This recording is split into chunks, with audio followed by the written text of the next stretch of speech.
Hello guys, हम हमारे topic की शुरुआत मोटिवेशनल कोट के साथ करेंगे। तो आज का मोटिवेशनल कोट है, सब्र एक ऐसी सवारी है जो अपने सवार को कभी भी गिरने नहीं देती। सब्र एक ऐसी सवारी है जो अपने सवार को कभी भी गिरने नहीं देती है, न किसी के कदमों में और ना ही किसी की नजरों में। तो दोस्तों, हमें हमेशा सब्र रखनी चाहिए। किसी भी चीज के लिए हमें जल्दबाजी नहीं करनी चाहिए। हम क्या करते हैं, पहले हमारा जो काम होता है वो तो करते नहीं है और फिर हम सोचते हैं कि जल्दी से जल्दी हमें इसका रिजल्ट प्राप्त हो जाए। तो ऐसा करने से हमें कभी भी जो है नुकसान हो सकता है। इसीलिए हमें हमेशा किसी भी चीज की प्राप्ति के लिए या किसी भी काम को करने के लिए हमेशा हमारे मन में क्या होनी चाहिए, सब्र होनी चाहिए।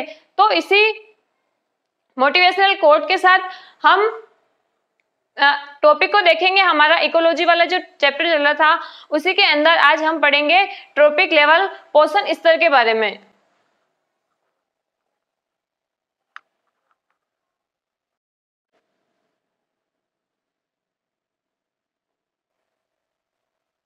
हेलो गाइस, गुड मॉर्निंग सभी को। पिछले हमारी 2 दिन से क्लास नहीं हो पा रही थी। आज हम लोग पिछला वाला जो टॉपिक चल रहा था उसी को कंटिन्यू करेंगे। तो आई थिंक पिछले वाले जो भी मेरे वीडियो थे वो आपने पढ़े होंगे। तो आज बहुत ही बेसिक चीजें हम लोग देखेंगे जो आपको आसानी से समझ में आ जाएगी। क्योंकि कई बार हम देखते हैं कि एग्जाम्स में क्या होता है, बहुत सिंपल क्वेश्चन दे दिया हुआ होता है और हमें जब तक बेसिक नॉलेज नहीं होता है, बेसिक ज्ञान नहीं होता है किसी भी विषय का, तो फिर वो हमारे क्वेश्चन जो होता है गलत हो जाता है या फिर गलत होने के चांसेस बढ़ जाते हैं। तो ये मैंने जो पढ़ाए थे आपको, जैसे हमारा टॉपिक चल रहा था इकोलॉजी, तो इकोलॉजी के हम लोग ऑलमोस्ट 3 से 4 क्लास जो है वो पढ़ चुके थे और उसमें बेसिक हमने पढ़े थे इकोलॉजी क्या होती है। फिर हमने देखा था कि इकोलॉजी के कंपोनेंट्स कौन कौन से होते हैं, घटक कौन कौन से होते हैं। और उसमें हम लोगों ने क्या देखा कि एनवायरनमेंट के अंदर 2 टाइप के क्या होते हैं, घटक होते हैं, फैक्टर्स होते हैं, जिसमें एक था जैविक घटक और दूसरा था अजैविक घटक। तो ये सब चीजें पढ़ने के बाद और अगर ये आपको सारा समझ में आ गया हो तो आज वाली जो क्लास है बहुत ही छोटी क्लास है और वो आपको आसानी से समझ में आ जाएगी। और आपको पता है दोस्तों कि जब हमें ऊपर जाना होता है तो हमें पहले क्या करना पड़ता है, एक से मतलब ऊपर से ऊपर अपने को क्या करना पड़ता है, सीढ़ियों को चढ़ना पड़ता है, तब जाके अपन क्या कहाँ पहुंचते हैं, छत पे पहुंचते हैं। तो अपने को किसी भी एग्जाम को क्रैक करने के लिए या फिर किसी भी सब्जेक्ट पर कमांड बनाने के लिए हमें पहले उसकी जो स्टेप्स होते हैं, उसकी जो प्रारंभिक सीढ़ियां होती हैं, उनका ज्ञान होना जरूरी है या फिर उनको चढ़ना जरूरी है। यानी कि हमें उनकी जानकारी प्राप्त होना बहुत जरूरी है। तो इसीलिए ये वाला टॉपिक इंपॉर्टेंट है। और जब कभी आप एग्जाम दोगे, कोई भी कंपटीशन एग्जाम, तो उसमें क्वेश्चन आएगा तो आपको और भी समझ में आ जाएगा कि भाई ये पढ़ना क्यों जरूरी है। तो मैंने आपको सब कुछ बता दिया था कि प्रोड्यूसर्स क्या होते हैं। इसके अलावा हमने पढ़ा था कंज्यूमर्स क्या होते हैं। कंज्यूमर्स में भी 2 टाइप पढ़े थे, एक पढ़ा था माइक्रो कंज्यूमर, दूसरा पढ़ा था हमने मैक्रो कंज्यूमर। उनके बारे में हम लोग बहुत ही डिटेल से पढ़ चुके थे। अब आज का जो टॉपिक है वो है पोषण स्तर, यानी कि ट्रॉपिक लेवल। ट्रॉपिक लेवल का मतलब है कि हम एनवायरनमेंट के अंदर क्या देखते हैं कि सबसे पहले भोजन का निर्माण पौधे करते हैं। तो ट्रॉपिक लेवल की जो शुरुआत है वो किससे होती है, प्लांट से होती है, पौधों से होती है। तो हम इसको आगे से आगे जब बढ़ते हैं ना कि पौधों को कौन खाते हैं, शाकाहारी खाते हैं, शाकाहारी को कौन खाता है, मांसाहारी खाता है, मांसाहारी को कौन खाता है, उसके आगे वाला मांसाहारी खाता है, और फिर लास्ट में क्या आता है, शीर्षस्थ मांसाहारी आता है। तो यही ट्रॉपिक लेवल है। बहुत ज्यादा आपको इसमें रटने की भी जरूरत नहीं है। अगर आपको प्रोड्यूसर्स और कंज्यूमर्स अच्छे से समझ में आ गए हो तो ट्रॉपिक लेवल समझने में कोई दिक्कत नहीं आएगी।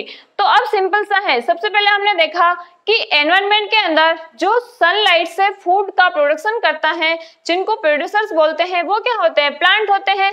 तो यहीं से हमारे ट्रॉपिक लेवल की शुरुआत होती है। तो इसका मतलब ये हुआ कि जो प्लांट है, जो प्रोड्यूसर है, वो क्या होगा, ट्रॉपिक लेवल 1। तो यहाँ पर मैंने लिखा ट्रॉपिक लेवल 1। देखो यहाँ पर हो जाएगा घास, पेड़ पौधे, नीम, बबूल, यानी कि जितने भी प्लांट्स हैं, ग्रीन प्लांट्स हैं जिनमें क्लोरोफिल प्रेजेंट होता है, जो क्या कर सकते हैं, फोटोसिंथेसिस कर सकते हैं, प्रकाश संश्लेषण कर सकते हैं, वो सारे के सारे क्या होंगे, प्रोड्यूसर्स होंगे। तो ये हमारा हो जाएगा ट्रॉपिक लेवल 1। अब पादप को कौन खाएगा? शाकाहारी, या इसी को हम क्या बोल सकते हैं? प्राइमरी कंज्यूमर, प्राथमिक उपभोक्ता भी बोल सकते हैं। तो T1 लेवल को खाने वाला क्या हो जाएगा? T2 लेवल आ जाएगा। इसी तरीके से प्राथमिक मांसाहारी शाकाहारी को जो खाएगा वो प्राथमिक मांसाहारी, या फिर ये क्योंकि हम इनको क्या बोल रहे हैं? प्राथमिक प्राइमरी कंज्यूमर बोल रहे हैं, तो ये क्या हो जाएगा? सेकेंडरी कंज्यूमर हो जाएगा। तो ये हमारा क्या हो जाएगा? Trophic level 3। ट्रोपिक लेवल को हम T से लिख रहे हैं, तो T1, T2, T3। अब इसी तरीके से इसको आगे खाएगा तृतीयक उपभोक्ता, तो ये क्या हो जाएगा? T4 हो जाएगा। और फिर लास्ट में जिसको कोई नहीं खाता है, जैसे कि मनुष्य। मनुष्य क्या है? एक ऐसा प्राणी है जिसको जनरली कोई नहीं खाता है, कभी कभार तो वो फंस जाता है इसलिए खा जाता है, बाकी खाता नहीं कोई भी। तो ये हो जाएगा हमारा शीर्षस्थ उपभोक्ता, और ये क्या हो जाएगा? T5। इस तरीके से क्या होता है? लेवल चलते जाते हैं। अब कभी मान लो आपसे कोई भी एक सिंपल सा क्वेश्चन पूछ लिया जाए कि भाई जैसे सबसे पहले घास को कीट ने खाया, कीट को फिर चूहे ने खाया, फिर चूहे को मोर ने खाया, तो मोर कौन से ट्रोपिक लेवल पर होगा? तो बहुत बार क्या होता है, जैसे ये बेसिक है, बहुत ही बेसिक है, लेकिन बच्चे क्या होते हैं? ट्रोपिक लेवल को प्राइमरी कंज्यूमर से मान लेते हैं। पहला जो पोषण स्तर है वो यहां से मान लेते हैं, तो फिर वो क्वेश्चन क्या हो जाता है? गलत हो जाता है। ट्रोपिक लेवल की शुरुआत प्लांट से होती है, पौधों से होती है। तो T1 में हम किसको शामिल करते हैं? प्लांट्स को शामिल करते हैं। तो यदि आपका यहाँ पर कंसेप्ट क्लियर है तो आपको कितना भी घुमा दिया जाए कि घास को कीट ने खाया, कीट को चूहे ने खाया, चूहे को सांप ने खाया, सांप को बिल्ली ने खाया, तो आपसे पूछा जाए कि चूहा कौन से ट्रोपिक लेवल पर होगा, तो आपको पहले क्या करना है कि आपको जो जिसको खा रहा है, तो जैसे प्लांट बन जाएगा, फिर कीट बन जाएगा, फिर माउस बन जाएगा, फिर सांप बन जाएगा, फिर बिल्ली बन जाएगा, फिर आपको यहाँ से T1, T2, T3 इस तरीके से आपको क्वेश्चन को सोल्व करना है। और ऐसे एग्जाम्स के अंदर क्वेश्चन जो है वो बहुत बार देखने को मिलते हैं। तो ट्रोपिक लेवल आपको समझ में आ गया होगा। अब जैसे यहाँ पर भी मैंने आगे इनके उदाहरण लिख रखे हैं कुछ, जैसे ये प्लांट्स थे सारे के सारे, इनको कीट पतंग गाय भैंस बकरी कोई भी खा सकता है, फिर इनको चूहा सांप गिलहरी गिरगिट कोई भी खा सकता है, फिर इसको बिल्ली लोमड़ी कुत्ता कोई भी खा सकता है। और फाइनली जो है जो बड़े बड़े जानवर होते हैं जैसे टाइगर वगैरह है, लॉयन वगैरह है, ह्यूमन वगैरह है, तो ये सारे के सारे किसमें आ जाएंगे? शीर्षस्थ उपभोक्ता में आ जाएंगे। अब यहाँ पर चल रहा है T1 से लगाकर T5 तक, तो यहाँ पर लेवल जो है इसको हम बोलेंगे निम्न पोषण स्तर से उच्च पोषण स्तर, या फिर लोअर ट्रोपिक लेवल से हायर ट्रोपिक लेवल पर। तो मैंने एक टॉपिक पढ़ाया था पहले, मेरे जब एक वीडियो था उसमें था बायो मैग्निफिकेशन, या जिसको अपन बोलते हैं जैव आवर्धन। तो उस समय मैंने लिखा था, क्योंकि ये क्वेश्चन जो है एसएफ में पूछा हुआ था कि क्रमिक पोषण स्तर पर प्रदूषकों की सांद्रता में वृद्धि होना क्या कहलाता है। क्रमिक पोषण स्तर का मतलब वो ये कहना चाह रहा था कि T1 में कोई प्रदूषक है, T1 को किसने खाया? T2 ने खाया, तो इसकी मात्रा जो है वो इसमें आ जाएगी। फिर इसको कौन खाएगा? T3, तो इससे जो भी प्रदूषक है वो इसमें आ जाएगा। इस तरीके से एक पोषण स्तर से दूसरे पोषण स्तर पर ऐसे जो पोल्यूटेंट्स होते हैं, ऐसे जो जैव अनअपघटनीय पदार्थ होते हैं, उनकी सांद्रता क्या होती है? बढ़ती रहती है। तो क्वेश्चन ये था कि निम्न पोषण स्तर से या से उच्च पोषण स्तर, यानी कि वहां पर ये लिखा हुआ था कि क्रमोन्नत पोषण स्तर पर या उच्चतर पोषण स्तर पर जैव प्रदूषकों की सांद्रता में वृद्धि होना क्या कहलाता है? तो उसका आंसर था जैव आवर्धन, यानी कि बायो मैग्निफिकेशन। तो यहाँ पर हम बोलेंगे निम्न पोषण स्तर, और ये हो जाएगा उच्च पोषण स्तर, यानी कि लोअर लेवल से लगाकर अपर लेवल तक पोषण स्तर, तो उसको अपन बोलते हैं निम्न पोषण स्तर से उच्च पोषण स्तर। तो फ्रेंड्स ये टॉपिक बहुत बेसिक है। अब आप ये सोच रहे होंगे कि इस टॉपिक में समझाने वाली क्या बात थी।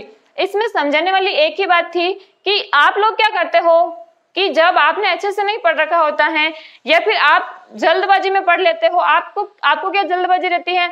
आपको ये लगता है कि मतलब हम लोग बहुत सारा पढ़ ले, एक दिन में मेरे 10 पेज निपटाने हैं, एक दिन में 50 पेज निपटाने हैं, पर आपको ये पता नहीं होता है कि मैंने जो 10 पेज पढ़े हैं या 50 पेज पढ़े हैं उसमें से मुझे कितना समझ में आया है, या फिर मैं यहाँ से क्वेश्चन सोल्व कर सकता हूँ या नहीं कर सकता हूँ।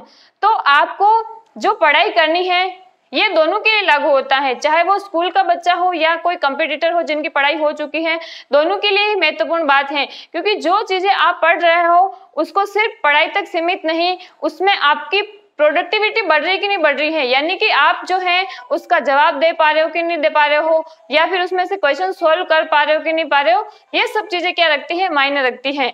तो आज की क्लास यहीं तक, बहुत ही छोटी क्लास है। Thank you friends, thank you very much.